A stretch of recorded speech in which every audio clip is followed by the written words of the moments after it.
देखिए, आप लोग को एक चीज़ पूछेगा, लॉर्ड हॉर्डिंग या लॉर्ड बेनेजी या लॉर्ड जो भी है, जनरल गवर्नर और वायसराय, ये सब धरती पर कब आया है ना, यही पूछेगा। तो किसके रीजन में कौन काम हुआ, इसको छोड़ दो, इसको छोड़ दो, किसके रीजन में कौन काम हुआ, एक शॉर्ट के माध्यम से हम आपको समझाना चाहते हैं। और सबसे पहले गवर्नर आया जिसका नाम था वारेन हेस्टिंग। तो पूछेगा बंगाल का प्रथम गवर्नर वारेन हेस्टिंग। देखिए, वारेन हेस्टिंग जो था, जब जिसे देखिए अंग्रेज आया, तो अंग्रेज यहाँ जब आया तो यहाँ के आदमियों के कामों में भी हस्तक्षेप करने लगा। तो यहाँ देखा कि सारा राज प्रथा है, राजा का राज चलता है। तो सबसे पहले उसने बंगाल को क्या किया, एक राज्य को कहा हम एक राज्य में शासन करेंगे। इसलिए शासन उसको करना आसान हो गया कि उसका जो राजा था, बंगाल का जो भी राजा होगा वो कमज़ोर होगा। तो राज प्रथा को हटाने के लिए इसने सबसे पहले क्या किया, गवर्नर को नियुक्त किया। उसका नाम था वारेन हेस्टिंग। वारेन हेस्टिंग जो था प्रथम गवर्नर था, और उसने इस बात को माना कि हम यहाँ राज करेंगे। तो पूछेगा कि बंगाल का, हम पूछ रहे हैं बंगाल का, भारत का नहीं, सिर्फ एक राज्य बंगाल का प्रथम गवर्नर था वारेन हेस्टिंग। उसके बाद इस पे आया तो बंगाल में द्वंद्व शासन लागू किया। बंगाल में बताइए, बंगाल में द्वंद्व शासन,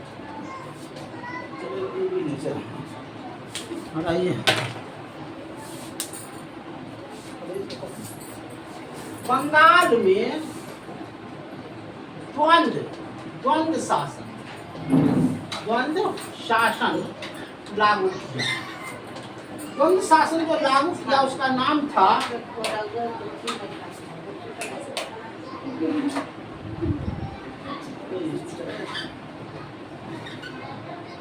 रॉबर्ट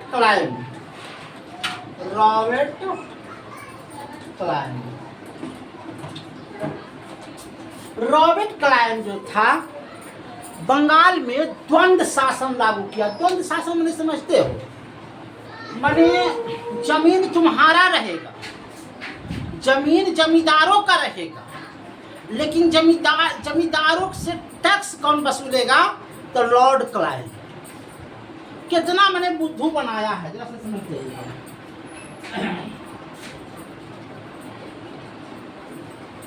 जमीन जमींदारों का रहेगा, लेकिन वहां द्वंद्व शासन, मेरा भी शासन चलेगा।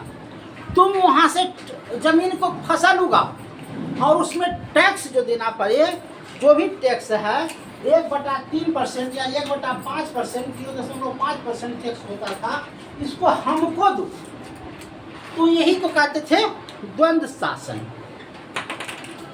उसके बाद आगे बढ़िए, अस्थाई बंदोबस्त। एक होता था अस्थाई बंदोबस्ती। अस्थाई बंदोबस्ती का अर्थ होता है,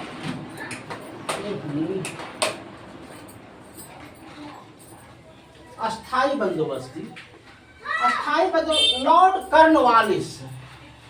लॉर्ड कॉर्नवालिस, देखिए अस्थाई बंदोबस्ती का क्या नाम था, समझते जाइए। पंखा का बंद हो गया,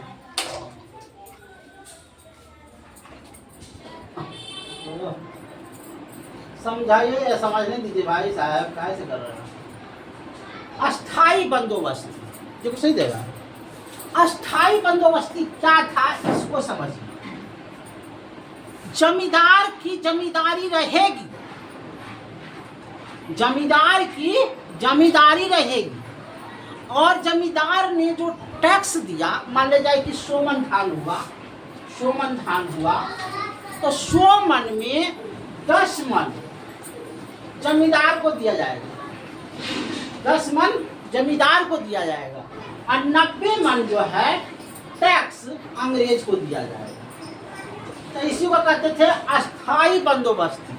अब तुमको जमींदारी से हर साल तुमको 10% देंगे, माने 10% तुमको टैक्स दिया जाएगा। कितना धान हुआ नहीं हुआ तुमको कोई मतलब नहीं है, 90% मुझे देगा, 10% तुम लेना। तो इसी को कहते थे लॉर्ड कॉर्नवालिस।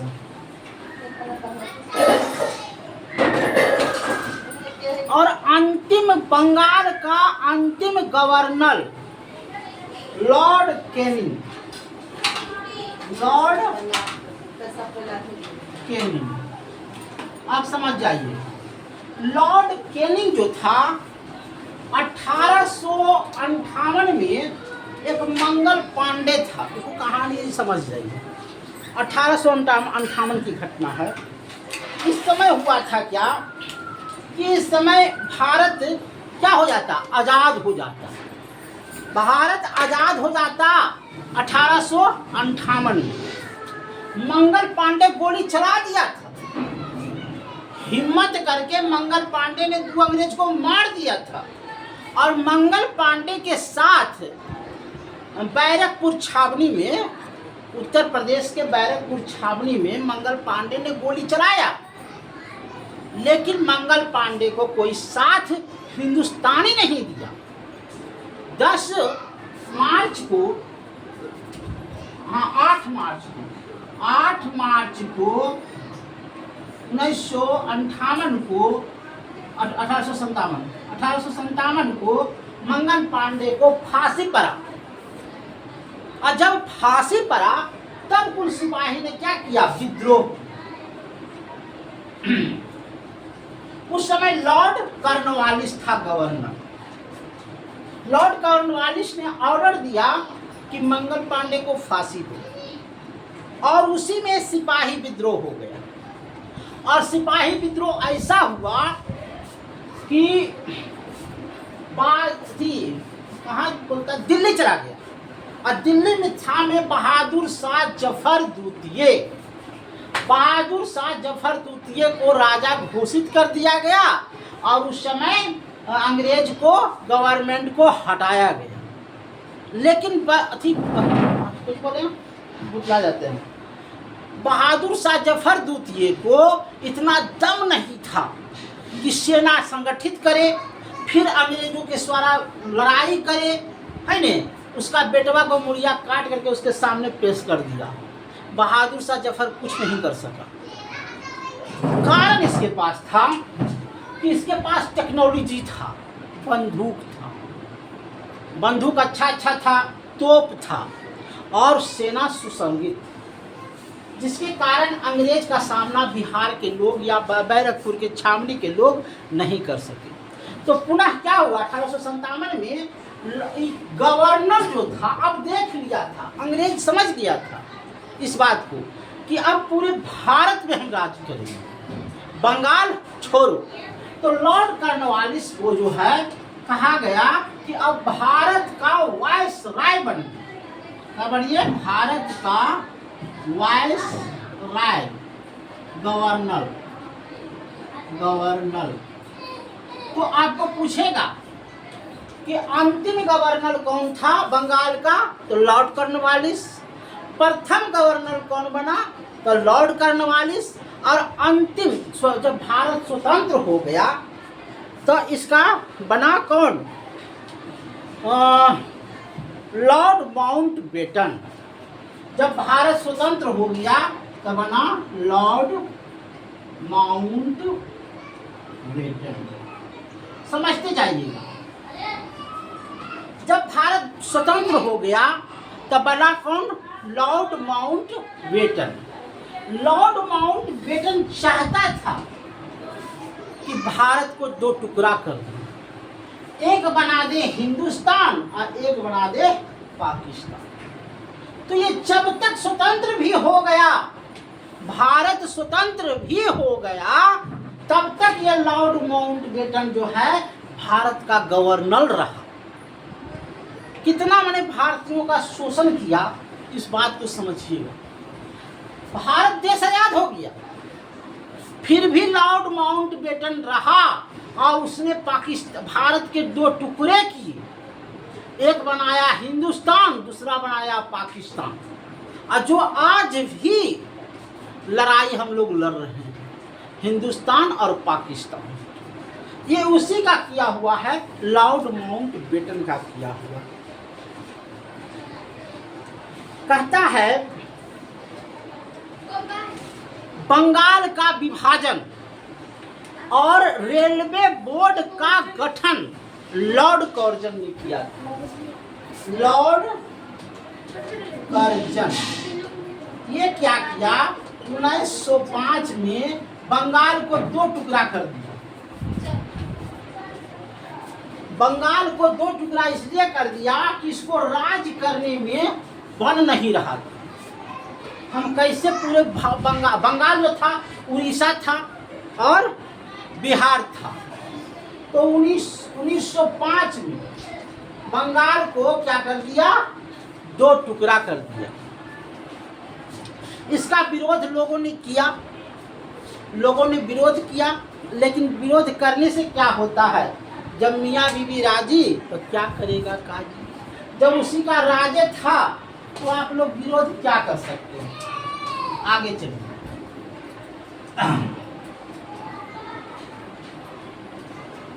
अरे जो विरोध करता था ना हो, उसको रतिया के घरवा से उठा के ले जाता था, अब भी सड़क पर गोलियां मार देता था, अब भोरे उसका लाश रहता था।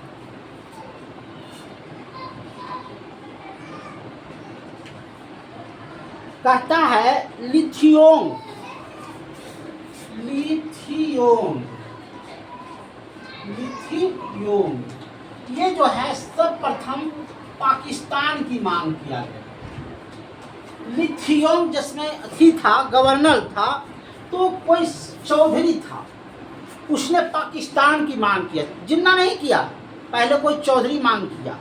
और जब पाकिस्तान की मांग कर रहा था तो अंग्रेज खुश हो रहे थे कि चलो पाकिस्तान की तो मांग कर रहा है, ये लोग मांग भी तो कर रहा है, तो ये सब खुश हो रहा था। Lord Chelmsford, Lord Chelmsford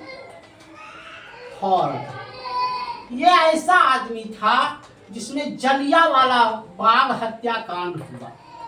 Jallianwala Bagh हत्याकांड हुआ। इसने क्या किया, लॉर्ड चेम्सफोर्ड ने एक नियम लागू कर दिया कि कोई भी हिंदुस्तानी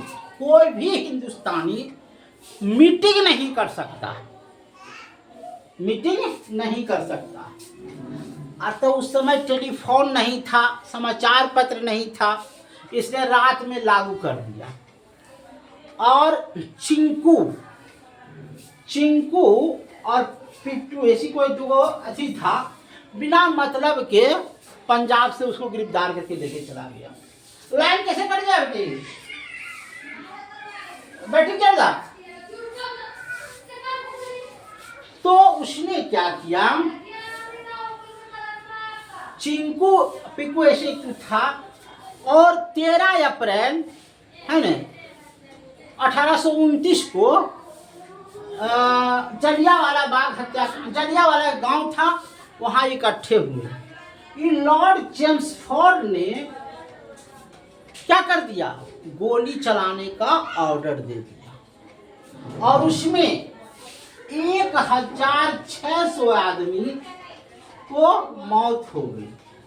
वो कुआं था, वो कुआं में कूद के जान बचाया, और सामने से जो भी आया उसको यही लॉर्ड चेम्सफोर्ड ने मारा गोली चला करके।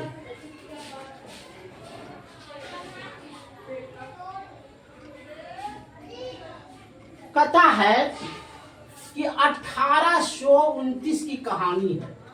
सती प्रथा और ठगी प्रथा, ठगी प्रथा, ये दोनों को अंत किया था